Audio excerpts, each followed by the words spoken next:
Undercover Carson, secret agent.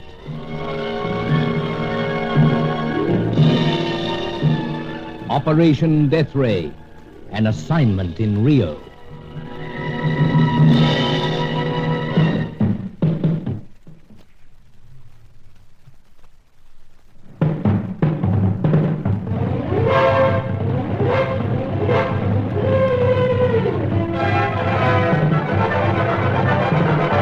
To move a stage further in our hunt for this terrible secret weapon, it seemed we had to track down a scientist known by the sinister name of Chaco. And the most likely place to look seemed the ancient ruins that harbored mysterious lights that never went out. However, Angelo, Sir Giles Davenport's servant, had been having some relative trouble. One of his vague cousins had been offering vital information on our mission and progress to various feminine members of the shadowy opposition. This relative was still loose, as far as we knew. But Hetty Fitzhenry, the red-headed American bird painter, had satisfied me that our traitor had not come to any arrangement with her. She was at my suite, probing in her charming and ingenuous way, when Sir Giles phoned, using the guise of a member of the meat importing firm for which I allegedly worked. I wasted no time in waving goodbye to Hetty and getting to the old boy's apartment. Thank heavens you managed to get away, Carson. Have much trouble? Hetty seemed to be enjoying it. I wonder if she and her crowd have had anything to do with this. I've been thinking, she may well have called at your hotel to occupy While Angela was spirited away, you mean? Yes. The fellow's gone, without a note or trace of anything. That's very odd. Odd? Man alive, it's most disturbing. Perhaps he walked out under own steam, Sir Giles. Dash it all, he was a sick man. Still with enough strength to walk out there. But why? No, chances are he'll ring and tell us.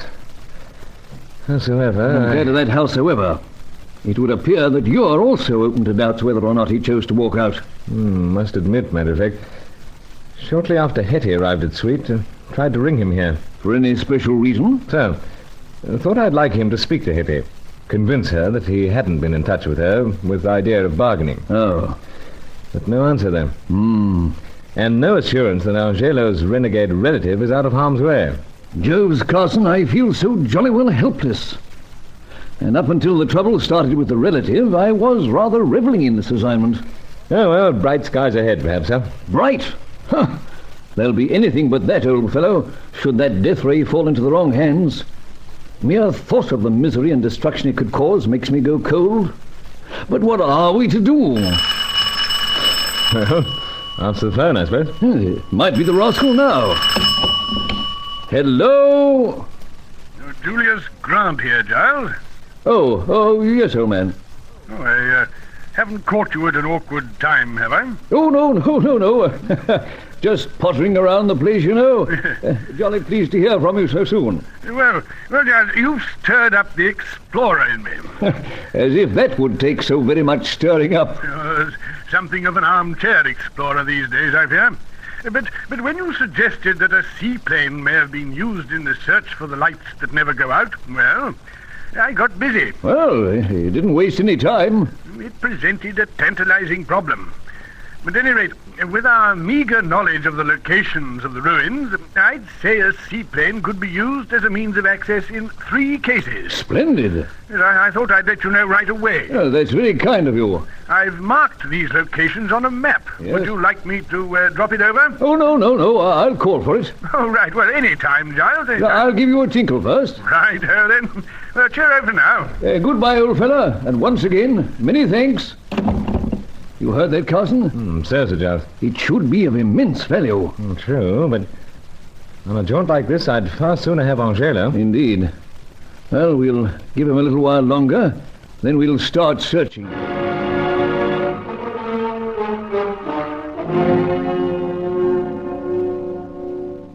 As we waited nervously high up in Sir Giles' Copacabana apartment, I'm afraid I was too occupied with doubts about the success of this assignment to enjoy the spectacle of the bay. It was bad enough to have Angelo missing like this, but there was this relative of his, apparently still loose with vital information. The day wore on. We made some inquiries, but we were reluctant to leave the phone yet, just in case. This can't go on much longer, Carson. I'm feeling a trifle afraid myself, sir. Here, Let's have another snort. Yeah, right, sir. How? Medium for me, old fellow. That enough, sir? Plenty. Soda? No, Carson, you know I always have water. Oh, sorry, sir, of course. Yes, sir? Thank you. Yeah, no, one for myself. Well... cheers, Sir Giles. Here's hoping, Carson. I wonder, did Miss Fitzhenry have any hand in this? Doubt it, sir. There you go again, man. What's that, sir? Leaping to the defense of your lady loves? Oh, Sir Galahad, I'm afraid. That Sir Galahad business is all very well, but in this undercover work it just doesn't fit. I'll try bearing that in mind. Not only for the sake of the cause, Carson, but for your own skin. One of these days, one of the dear souls is going to treat you rather harshly. Yes, well, Hetty's been hinting at it. And she may not be the worst, either. Ah, at last. It may not be him. At least it breaks this dashed silence. Hello? Monsieur Sir Giles? Oh. Is that you, Monsieur Sir Giles? Yes, mademoiselle. And Carson's here. I wish to speak quickly with him. And you shall. Here, old chap. Thanks, Sir Giles. If it's not one of them, it's another. That you, Faye? Oui. Or perhaps you know some other mademoiselle? Oh, after you, my dear. Couldn't look at another. I sometimes wonder. Is that why you phoned? No. This matter of most importance. You know I tell you that your Angelo seeks to make bargain with me? So? I have made the arrangements with him. With Angelo? Oui. To buy information? No. Only to discuss matters. When did he get in touch with you? Oh, just a few minutes ago. Angelo did? Of course, silly. Carson, what's happening? Some sort of Angelo's on the job again. Surely it wouldn't be... Oh, it's impossible. Monsieur Bruce. Right here, Faye. It is most rude to speak to other person when you speak to me. No, I was just muttering. Sorry, but... Faye, my dear, what arrangements did you make with this Angelo to meet him, I mean? I am not so sure that I tell you. Oh, What is it, Monsieur Bruce? nothing. But you make the sound of a groan. I'm all burned up with jealousy.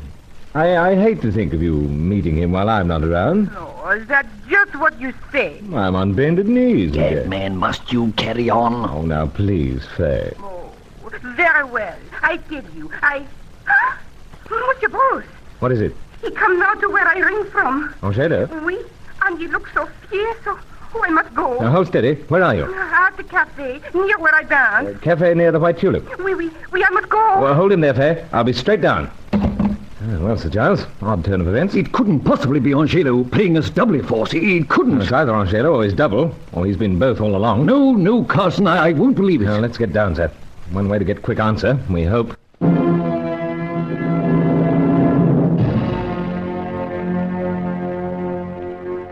We didn't waste time backing out the Davenport Rolls, down to the boulevard and hail a taxi. And for once, I found myself encouraging a Rio taxi driver to do his murderous best. We reached the cafe within 10 minutes. We found Faye there, the most excited of a small group of patrons. On the floor was a swarthy-skinned peon. He was unconscious. Oh, Monsieur Bruce, when he walked towards me, I hung up the telephone. I am frightened of him. You said he looked fierce. But then he is so strange. He began to mutter all sorts of things to me. And next he collapsed. Out to it, eh? Yes, there's no question, Carson. This is our Angelo. Yes, so, sir. Messieurs, the hospital, it is contacted. Oh, really? Yes, thank you. What do you say, Carson? The best idea is we'll take him, sir. Yes, I agree with you. It would be wisest. Very good of you to go to all that trouble, but this fella is in my employ. He is, monsieur? No, yes, don't worry. We can assure you of that. Best we take him straight home. Indeed. We know how to deal with him, you see. He's not very well. He had a turn like this yesterday. Then it is your responsibility. Yes, that's right. He'll be in good hands. Carson, that taxi waiting? Yes, sir, Giles. We'll get him out there. And Faye, you'd better come along, too. Must get to the bottom of this at Sir Giles' apartment.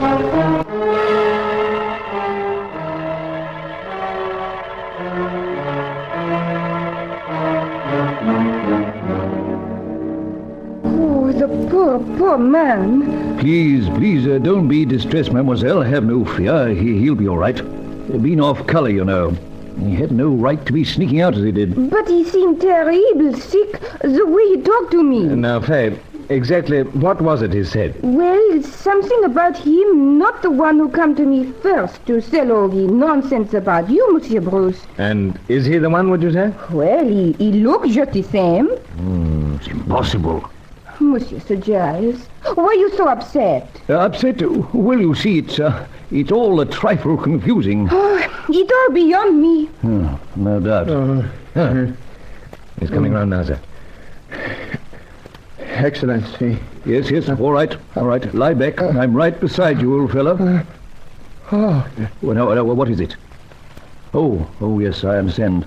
You see, Mademoiselle Corelli came back with us. Then I cannot speak, Excellency. Oh, dear. This is a trifle awkward. Yes, I feared it might be so, sir. Perhaps, Monsieur, you desire it that I go into the other room? If you don't mind, Faye.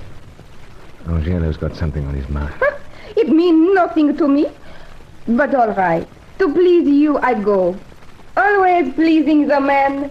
Yes, and always disturbing him, too. But, now, Mademoiselle Corelli's gone.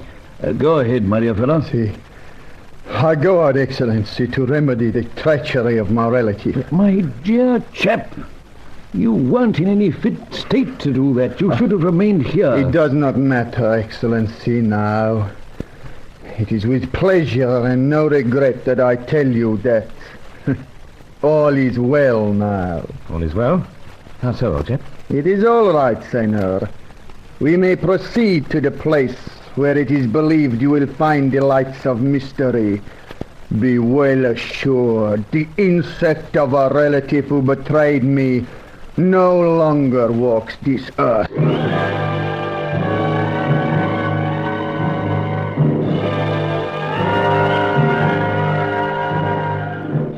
So ended what might well have wrecked all our plans. There were other menaces, of course. Faye, for instance. But the way was now open to the search for the lights that never go out. And another dark chapter of Operation Deathray.